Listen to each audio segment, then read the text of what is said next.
तो दोस्तों, एक और नया दिन और मैं बलजीत परमार हाजिर हूँ एक नई कहानी, एक नया किस्सा लेके मुंबई के अंडरवर्ल्ड से जुड़ा हुआ। ऑफ कोर्स आज हम बात करेंगे उन दो लोगों की जिनको छोटा राजन का दायां हाथ बायां हाथ कहा जाता था।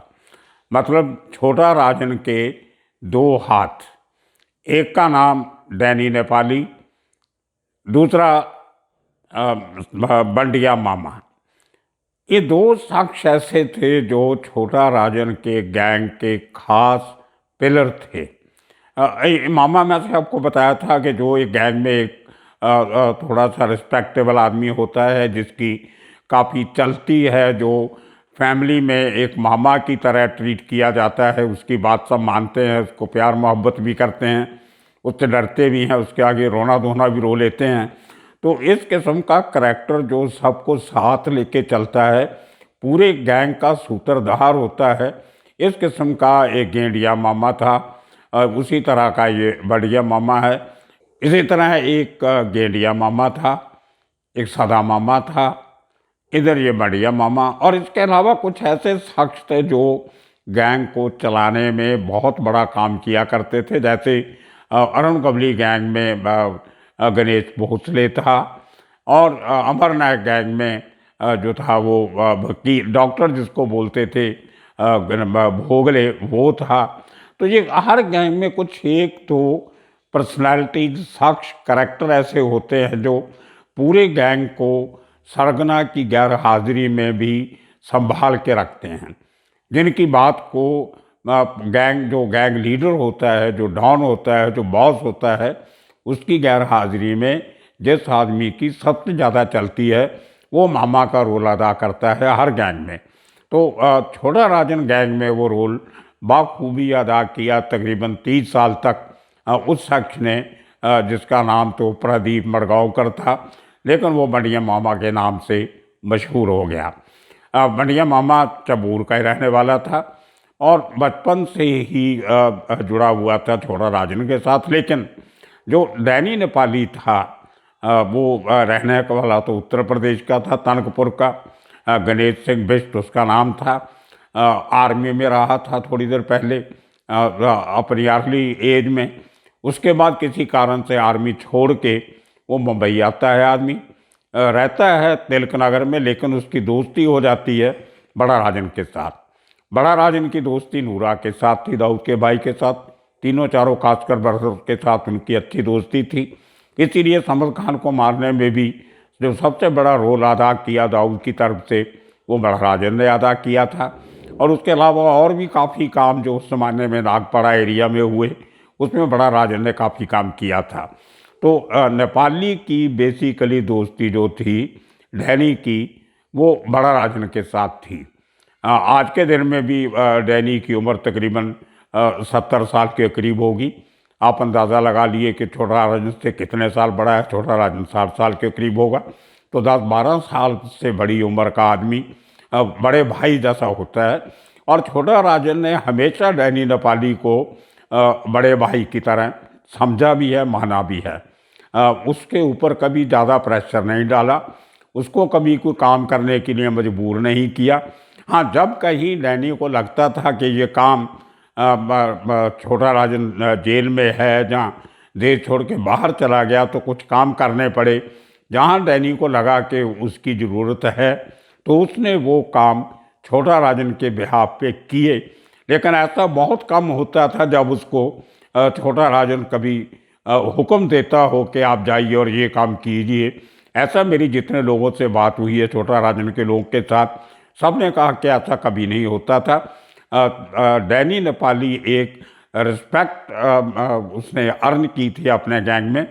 और उसका नाम तो मैंने बताया गणेश सिंह बिष्ट था, लेकिन उसकी शक्ल जो थी, चेहरा खास तौर पे लंबा पतला सा था। जब मैंने उसको देखा था, हाइट अच्छी थी। और कभी कभी उसको जैसे निगाह का चश्मा होता है वाइट ऐनक, वो लगाने का उसको शौक़ था। मुझे लगता नहीं कि उसको कोई निगाह की प्रॉब्लम थी, लेकिन वैसे ही उसको वो एक प्लेन चश्मा लगाने का शौक़ था, जिन दिनों में मैं उसको अर्ली 90s में मिला करता था। तो नेचर बहुत अच्छी थी उसकी। जैसे नॉर्थ इंडिया में होता ही है कि जो पहाड़ी लोग होते हैं वो दिल के तो अच्छे होते हैं, बातचीत बड़ी मीठी करते हैं। तो उसकी भी नेचर उसी किस्म की थी। मुझे कई बार समझ नहीं आता कि कुछ लोग जो नेचर के इतने अच्छे होते हैं, जिनका आम लोगों से बातचीत करने का तरीका बहुत अच्छा होता है, बड़ों की इज्जत करते हैं, छोटों को प्यार करते हैं, वो उसी किस्म की बात बढ़िया मामा में भी थी। बहुत हंसमुख किस्म का आदमी, गरीब गुरबे की मदद भी करता था। कोई छोटा मोटा आदमी हेल्प लेने आया तो वो भी हेल्प करनी।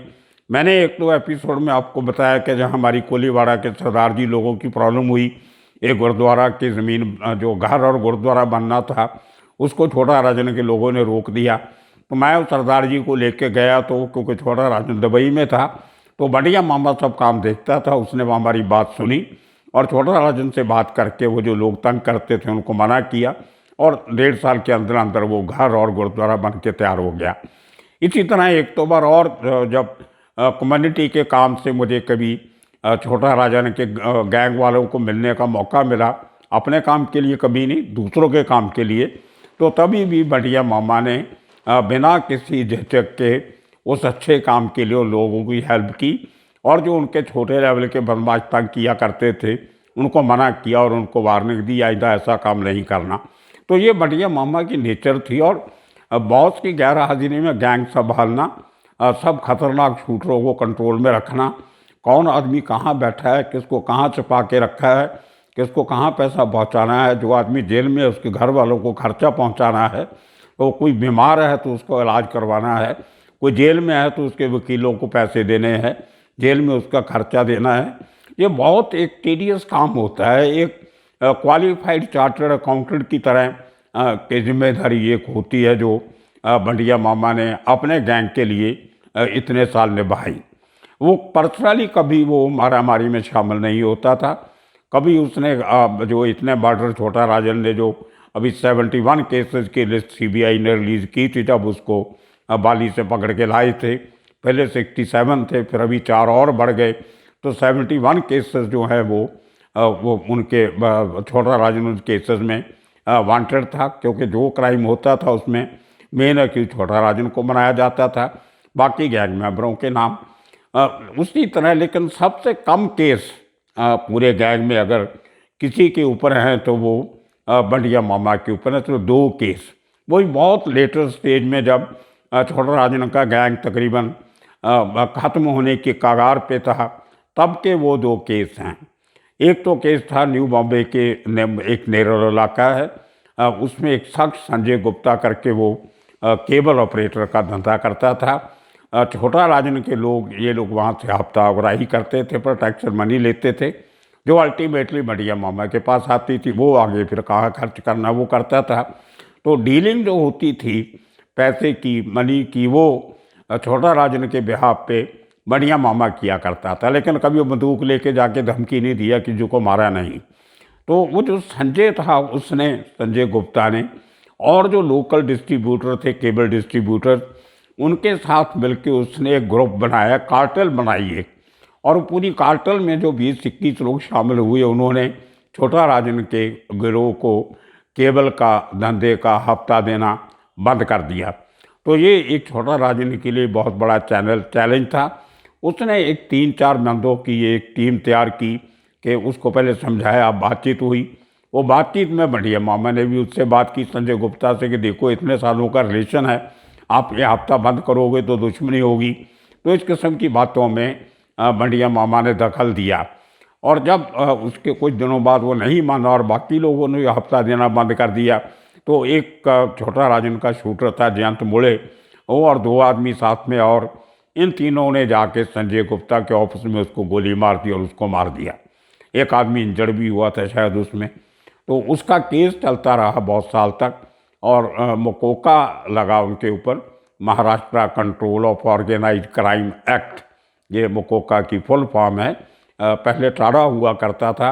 टाडा को जब स्ट्राइक डाउन किया गया तो महाराष्ट्र में क्राइम को टैकल करने के लिए ये नया एक्ट बना, Maharashtra control of organised crime Act, MCOCA. तो एक उस एक्ट के नीचे वो केस दर्ज हुआ, और उसमें छोटा राजन के साथ साथ वो 3 लोगों के साथ साथ बंडिया मामा के नाम पे भी वो वारंट जारी हुआ उस एक्ट के नीचे कि बंडिया मामा के कहने पे ये 3 लोगों ने संजय गुप्ता का मर्डर किया है। तो दूसरा केस था एक्सटॉर्शन का, जो छोटा राजन का एरिया ऑफ ऑपरेशन है तिलक नगर, वहाँ पे जो 150 के करीब बिल्डिंग हैं सबकी सब रीडेवलपमेंट में गई। और उनमें कहा जाता था उस ज़माने में कि हर बिल्डिंग में जो कंट्रैक्टर आता था उससे 1 करोड़ रुपया उसको कंपनी को देना पड़ता था। तो उसी चक्कर में जो फरी तनाशा का हमने एपिसोड किया, आपने सुना होगा। तो फरी तनाशा ने छोटा राजन की मर्जी के खिलाफ बिल्डरों से पैसे मांगने शुरू किए। तो बिल्डरों ने इकट्ठा होकर 90 लाख की सुपारी दे के फरी तनाशा को मरवा दिया। तो वो बहुत बड़ा एक सोसाइटी है जहाँ पे इतनी बिल्डिंगें एक साथ डेवलप होनी शुरू हुई। और उसी में प्रॉफिट देखते हुए छोटा राजन ने भी अपनी वाइफ को आगे लगा के अपनी बेटी के नाम पे खुशी, जो सबसे छोटी है, उसके नाम पे खुशी डेवलपर्स, खुशी बिल्डर्स, इस किस्म की खुशी एंटरटेनमेंट, इस किस्म की 4-5 कंपनी बनाई और बिल्डर्स को और बिल्डिंग्स को डेवलप करना, रीडेवलप करना शुरू किया। शायद उसमें ज़्यादा आमदन होती होगी। तो उसमें काफ़ी बिल्डर जो थे वो नाराज़ थे। उनमें से एक बिल्डर ने सुजाता निखालजे, जो छोटा राजन की वाइफ है, 2005 में उसके ऊपर एक्सटॉर्शन का इल्ज़ाम लगाया। उसने बोला कि मेरे से 10 लाख मांगा गया और मैंने 5 लाख एडवांस दिया। तो उसमें क्राइम ब्रांच में केस चला और सुजाता को उस केस में अरेस्ट किया गया। बाद में वो काफ़ी उस केस में कंट्रोवर्सीज हुई। नेशनल ह्यूमन राइट्स कमीशन ने पुलिस को दोषी ठहराया और उसके बाद कोर्ट की तरफ से भी 3 लोगों को समन उनको किया गया, जिनमें उस समय के जो क्राइम के इंचार्ज थे कमलाकर, धनंजय कमलाकर, और विनायक एक ACP थे और एक DCP अभी रिटायर हुए, वो उस समय इंस्पेक्टर थे, इंस्पेक्टर लोहार। तो इनके ऊपर वो काफ़ी प्रेशर डाला गया था और अल्टीमेटली उनको जवाब देना पड़ा कोर्ट को कि हमने किस बेस पे सुजाता निखालजे को अरेस्ट किया था। उसी तरह जो इनका केस था चारों का, उस जो एक्सटॉर्शन का केस था बिल्डर की कंप्लेंट पे हुआ था, उसमें विनोद चंबूर का नाम भी था। He was also one of the main accused. Vinod Chembur उर्फ अलियास विनोद बुक्की, विनोद असरानी, इस किस्म के कई उसके, विनोद चंबूर उसका नाम, तो ये कई उसके, असरानी उसका सरनेम था। ये वही विनोद चंबूर, विनोद असरानी है जो जिग्ना बोरा के साथ JNA मर्डर केस में अरेस्ट हुआ था और जेल में, आर्थर रोड जेल में उसकी डेथ हो गई थी। तो ये केस उसके पहले का है, 2006 का, 2005 का। तो उस केस में इनके ऊपर मुकोका लगा, विनोद असरानी के ऊपर, वो मुकोका लगा बंडिया मामा के ऊपर, और वो लगा वो जैन बुढ़े के ऊपर, और एक और आदमी था इनके साथ। ये 4 लोगों के ऊपर वो मुकोका की कार्रवाई शुरू हुई। इन लोगों ने हाई कोर्ट में अपील किया कि जो मुकोका लगाया गया है ये गलत लगाया गया है। बड़े बड़े वकील सुशील कुमार जैसे खड़े किए गए और उसके बाद वो दोनों बार जो स्पेशल कोर्ट थी उसमें भी बंडिया मामा और उसके साथी केस हार गए। उसके बाद हाई कोर्ट में केस हारे, उसके बाद सुप्रीम कोर्ट गए और वहाँ से भी इनको हारना पड़ा और फाइनली वो केस चला। और अब देखिए कितनी हैरानी की बात है कि जिस केस को, जिस ग्राउंड्स ऑफ अरेस्ट को, जिन एविडेंस के बेस पे एक बार लोअर कोर्ट, हाई कोर्ट और सुप्रीम कोर्ट ये कहती है कि पुलिस के पास पुख्ता सबूत हैं इनको मुकोका के तहत इनका केस चलाने के, और अल्टीमेटली जब वो केस सेशन स्पेशल कोर्ट में चलता है तो जो सब के सब लोग बरी हो जाते हैं। ये मुझे आज तक समझ में नहीं आया। जो केस इनिशियल स्टेजेस पे पुलिस बड़ी कामयाबी से तैयार करती है, जब फाइनल उसकी हीयरिंग होती है तो वहाँ पे किसी न तरह वो केस हार जाते हैं। इसमें भी वही होता है हमेशा जो हर केस में तकरीबन होता आया है। जो संजय गुप्ता केस में जितने गवाह थे वो सब हॉस्टाइल हो गए और गवाह को मालूम है हॉस्टाइल इसलिए होता है कि उसको अपनी जान की चिंता होती है। कोई विटनेस प्रोटेक्शन कानून नाम की चीज़ हमारे यहाँ नहीं है। आप एक विटनेस को प्रोटेक्ट करोगे भी तो कितनी देर तक कर सकते हो।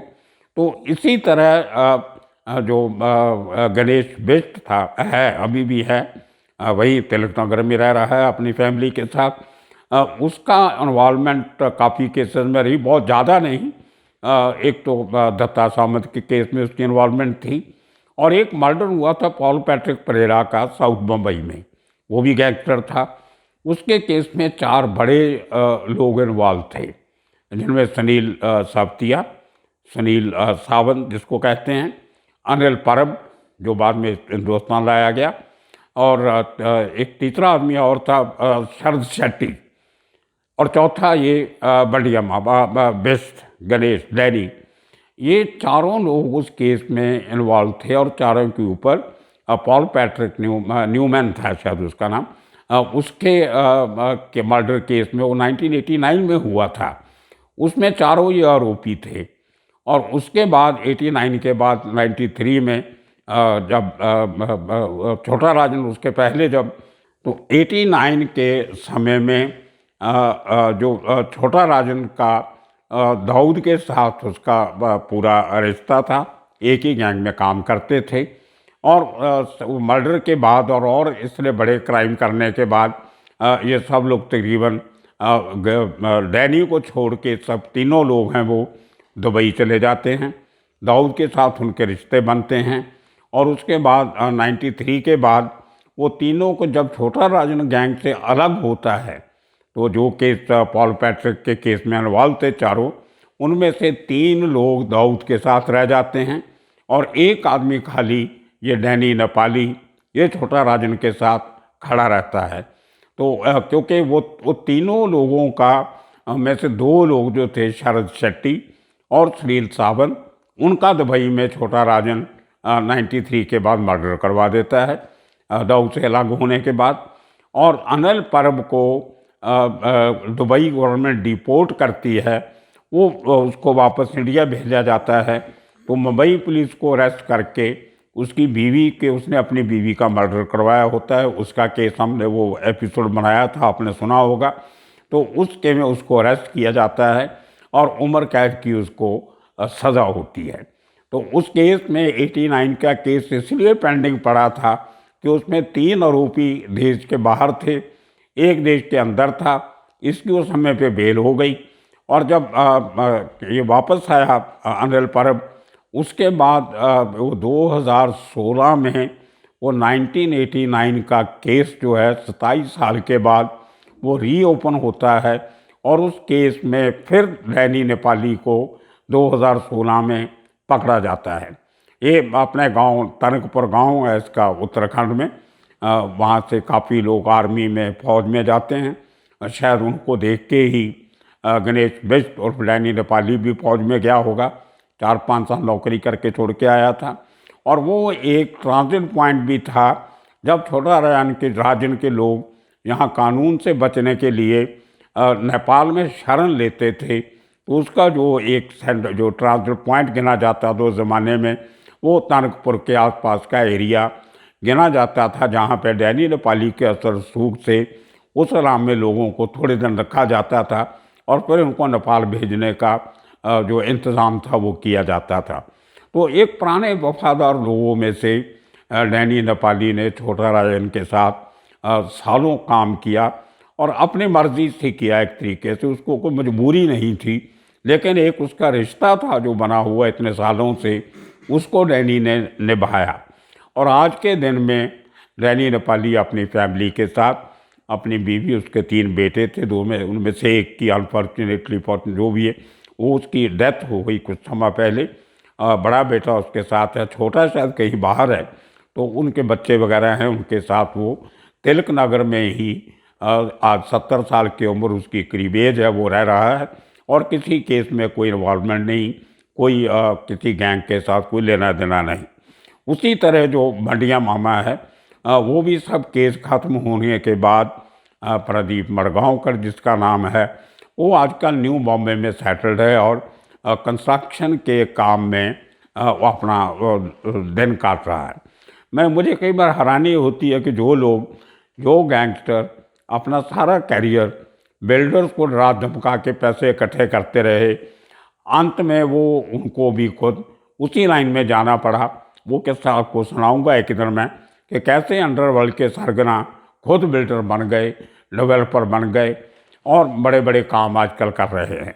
इसमें अकेले नहीं, बहुत से लोग मुंबई के अंडरवर्ल्ड से जुड़े हुए। तो अंडरवर्ल्ड के लोगों का एक बहुत बड़ा ग्रुप आज के दिन में कंस्ट्रक्शन लाइन में इन्वॉल्व है। इससे आप अंदाज़ा लगा सकते हो आप लोग कि जब एक बिल्डर से पैसा मांगा जाता था, एक्सटॉर्शन की जाती थी, उनको किडनैप करके लाया जाता था, कभी दगड़ी चाल में, कभी कहीं और गैंगस्टर के हेडक्वार्टर पे उनसे पैसा वसूला जाता था। इसका मतलब उस धंधे में पैसा था और उसी पैसा कमाने के लिए आज के उस समय के गैंगस्टर जो आज धंधा प्रोफेशन चेंज कर रहे हैं, वो उसी कंस्ट्रक्शन लाइन में जा रहे हैं, बिल्डर बन रहे हैं और डेवलपर बन रहे हैं। ये अपने आप में एक कहानी है, एक किस्सा है। आने वाले दिनों में आपको जरूर सुनाएंगे। तब तक के लिए आप सबका शुक्रिया, धन्यवाद।